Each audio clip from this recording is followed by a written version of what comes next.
ప్రభునందు ప్రియమైన దేవుని బిడ్డారా, ప్రభువైన యేసు నామమున మీకు శుభములు. జీవం గల దేవుని కృపావర్షం మీపై సమృద్ధిగా కురియునుగాక. ఈ దినం అనగా ఏప్రిల్ నెల 26వ తారీఖు 2026 ఆదివారం హోలీ ట్రింటీ చర్చ్ మినిస్ట్రీస్ వారు అందించు అనుదినమన్న ఈ దిన మన ధ్యానాంశం మందిరం యొక్క సమృద్ధి. మందిరం యొక్క సమృద్ధి. దేవుని వాక్యం చదువుకుందామని కీర్తన గ్రంథం 36వ కీర్తన 8వ వచనం.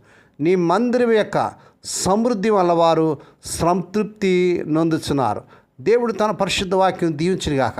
దేని బిడ్డలారా, ఆదివారం ప్రభు దినం, పునరుద్ధాన దినం, పరిశుద్ధ దినం, క్రీస్తు ప్రభు రక్తంలో కడగబడిన ప్రతి విశ్వాసి దేవుని సన్నిధికి వెళ్ళి ప్రభుని స్తుతించి ఆరాధించే గొప్ప దినం. దేవుని వాక్యంలో మనం చూసినట్లయితే లోకంలో మనకి ఎక్కడా సమృద్ధి లేదు, కానీ దేవుని సన్నిధిలో మనకి సంపూర్ణ సంతోషం, సమృద్ధి ఉన్నట్లుగా మనం చూస్తున్నాం. అందుకే 16వ కీర్తనలో మరి రాస్తాడు, మరి ఆయన సన్నిధిలో సంపూర్ణ సంతోషం, సమృద్ధి ఉన్నది. యేసుప్రభువు వారు కూడా యోహాను సువార్త 15వ అధ్యాయంలో ఆయన రాస్తాడు, మనకు జీవం కలగటకును ఆ సర్వ సమృద్ధి కలగడానికి ప్రభువారు వచ్చినట్టుగా చూస్తున్నాం. దేని బిడ్డ, నీ జీవితంలో సమృద్ధి కావాలా, నీ జీవితంలో సంతోషం కావాలా, ఆదివారం దేవుని సన్నిధికి వెళ్ళి ప్రభుని స్తుతించి ఆరాధించము.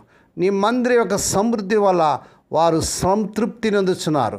నీ ఆనంద ప్రవాహం నుండి నీ వారికి త్రాగించున్నావు అని అంటాడు. ఎంత గొప్ప విశేషం అండి. దేవుని బిడ్డ, దేవుని సన్నిధిలో ఆనంద ప్రవాహాలు ఉన్నాయంట. లోకంలో మనకి ఎక్కడి దొరకనటువంటి ఆనందం, సంతోషం, సమృద్ధి దేవుని సన్నిధిలో ఉంది. దేవుని స్తోత్రం కలుగును గాక.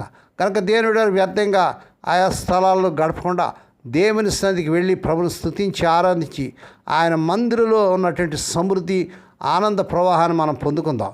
ఈ 36వ కీర్తన 8వ వచనంలో ఈ దేవుని యొద్ద ఆశ్రయం పొందే దేవుని బిడ్డలు, విశ్వాసులు పొందే ఆత్మీయ ఆశీర్వాదాలను, సంతోషాన్ని తెలియజేస్తుంది.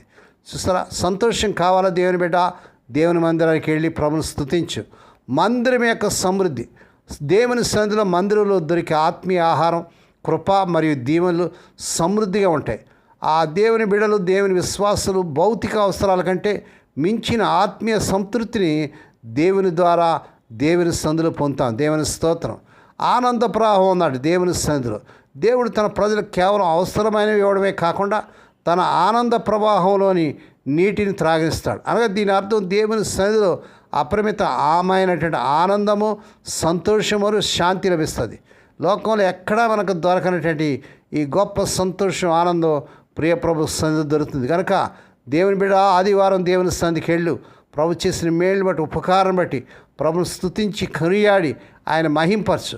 అంతేకాదు దేవుని సన్నిధిలో సంతృప్తి ఉందంట. దేవుని సన్నిధిలో ఉండేవారు ఆత్మీయంగా, మానసికంగా సంపూర్ణంగా తృప్తిని పొందుతారు. ప్రపంచంలో దొరకని నిజమైన సంతోషం ఆయన సన్నిధిలో మాత్రమే దొరుకుతుందని ఇక్కడ భక్తుడు రాస్తున్నాడు. దేవుని స్తోత్రం. క్లుప్తంగా మనం చెప్పాలంటే దేవుని మందిరంలో దేవునితో గడిపే సమయం మరి విశ్వాసికి, దేవుని బిడ్డకు నిజమైన తృప్తిని, ఆనందాన్ని ప్రసాదిస్తుంది. కనుక మరి వ్యర్థంగా దేవుని సన్నిధికి వెళ్లకుండా, ఇళ్ళ దగ్గర అక్కడక్కడ మరి గడపకుండా, దేవుని బిడ్డ ఒకవేళ ఎంతకాలం అయిందోమో నువ్వు దేవుని సన్నిధికి వెళ్ళి, ఎన్ని నెలలైందో దేవుని సన్నిధికి వెళ్ళి, నువ్వు దేవుని సన్నిధికి వెళ్లకుండా మరి వ్యర్థంగా, బద్ధకంగా, సోమరుగా గృహం దగ్గర గడుపుతున్నామో, ఆయా స్థలంలో గడుపుతున్నామో, దేవుని సన్నిధికి వెళ్ళము. ప్రభుని స్తుతించి ఆరాధించి ఆ ప్రభుని కొనియాడము. నీ హృదయాన్ని ప్రభువుకి తెరువుము. నీ హృదయంలో యేసు ప్రభుని నీ దేవునిగా, రక్షకుని ఆహ్వానించినప్పుడు ఈ విధమైనటువంటి సమృద్ధి, ఆనందము, ఆనంద ప్రవాహము ఆ దేవుని సన్నిధిలో మీకు దొరుకుతుంది. ఆ రీతిగా పొందుటకు పరిశుద్ధాత్మ దేవుడే మీకు సహాయం చేయను గాక. దేవుడి మాటలు దీవించును గాక. ప్రార్థన చేసుకుందామండి.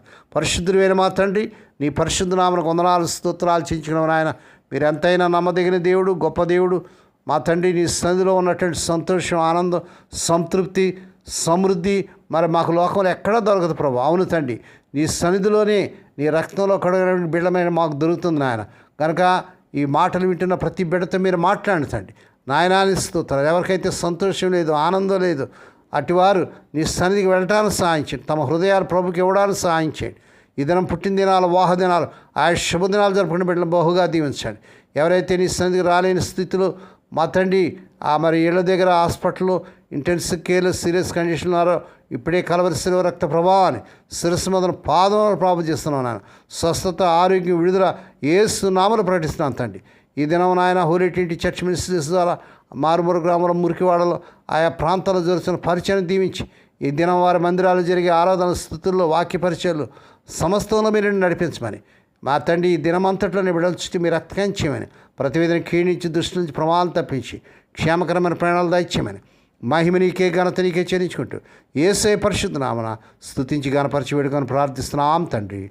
ఆమేన్. మన ప్రభువైన యేసుక్రీస్తు వారి కృప, తండ్రి అయిన దేవుని ప్రేమ, పరిశుద్ధాత్మదేవుని కన్యను సహవాసము సదాకాలం మీకు తోడేండి నడిపించి బలపరచునుగాక.